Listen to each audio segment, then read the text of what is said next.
আজকের রেসিপি নিরামিষ একটা ভেজ সবজি, পনির, সোয়াবিন আর সমস্ত সবজি দিয়ে। প্রথমে কড়াই তেল গরম করে পনিরগুলো ভেজে তুলে রাখবো। এদিকে পটল, বিনস, ক্যাপসিকাম কেটে নিয়েছি।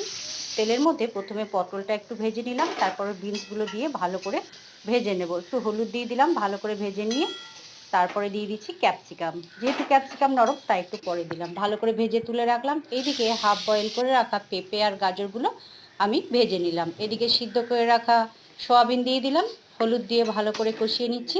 এগুলো তুলে রেখে কড়াই 2 চামচ তেল দিয়ে গোটা জিরে ফোড়ন দিয়ে টমেটো কাঁচা লঙ্কা ফোড়ন দিয়ে দিলাম, আর দিয়ে দিলাম 2 চামচ আদা বাটা।